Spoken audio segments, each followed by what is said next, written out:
ज़मीन की खरीद बिक्री एग्जैक्टली नहीं है, ज़मीन को लेकर कोई विवाद इन लोग का नहीं था। इसमें जो हमने बताया जो मुख्य षड्यंत्रकर्ता हैं संजीव, उनको ये था कि इनके भाई की जो हत्या हुई है वो हत्या इन्होंने कराई है, आलोक ने कराई है, और उसके बाद जो है कुछ चीज़ें और उन्होंने बताई जिसको हम लोग वेरीफाई कर रहे हैं। ये जो है जो पैसा इनके भाई के हिस्से का जो पैसा था वो पैसा जो है इनके परिवार वालों को नहीं मिल रहा था। न्यूज़ फॉर नेशन देख रहे हैं आप, मैं हूं अनिल। राजधानी पटना में बीते 10 नवंबर को एक प्रॉपर्टी डीलर आलोक शर्मा की निर्मम हत्या गोली मारकर अपराधियों ने कर दी थी। इस मामले का महज 2 दिनों के अंदर पटना पुलिस ने बड़ा खुलासा किया है और वहीं बताया जा रहा है कि इस पूरे मामले में कहीं ना कहीं उनके आलोक शर्मा जो कि प्रॉपर्टी डीलर है, उनके ही एक सहपाठी पार्टनर की हत्या के बाद उनके भाई ने ही इनकी पूरी हत्याकांड की साजिश रच डाली है। आइए सीधे शुरू बात है इस पूरे मामले पर क्या कुछ जानकारी दे रहे हैं पटना एसएसपी राजीव मिश्रा। केस है और जो एविडेंस है वो माइक्रो डिटेलिंग हम आपके साथ अभी शेयर नहीं कर सकते हैं, क्योंकि अभी कई एविडेंस हम लोगों को कलेक्ट करने हैं।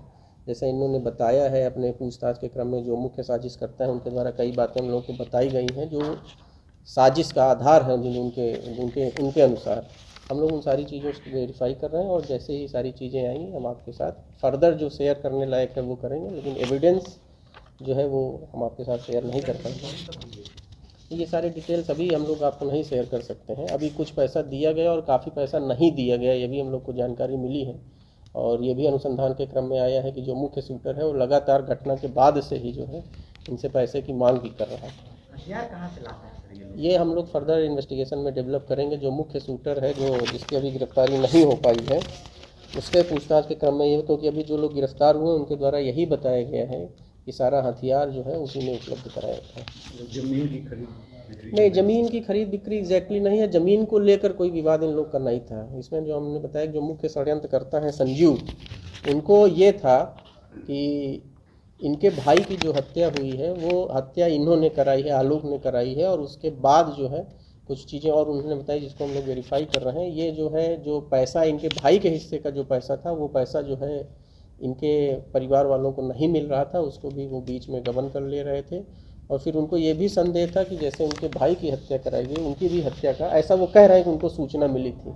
उसका क्या आधार है इस संबंध में हम लोग उनसे भी और पूछताछ करेंगे, और उसके बाद उस पर भी जो मामला आएगा, जो फैक्ट्स आएंगे उन फैक्ट्स को हम लोग वेरीफाई। जाहिर सी बात है जिस तरह से राजधानी पटना में लगातार हत्याओं का दौर जारी है, कड़ी की बात तो 2 दिनों के अंदर इस पूरे हत्याकांड का खुलासा करते हुए 5 लोगों की गिरफ्तारी की है, जिसमें एक महिला भी शामिल है, जिसको बताया जा रहा है कि वो महिला हत्याकांड के बाद कहीं ना कहीं हथियारों को छुपाने साजिश के दौरान की थी। वहीं बता दें आपको कि इस हत्याकांड के पीछे जो मृतक पार्टनर हैं, उनके ही भाई संजीव शर्मा उर्फ छोटू जो मुख्य साजिश करता है, उनकी भी गिरफ्तारी पटना पुलिस ने की है, और उन्होंने ही 10 लाख का सुपारी देकर इस पूरे हत्याकांड का साजिश रचा था। लगातार हमारी छोटी बड़ी खबरों से अपडेट रहने के लिए देखते रहें न्यूज़ फॉर नेशन।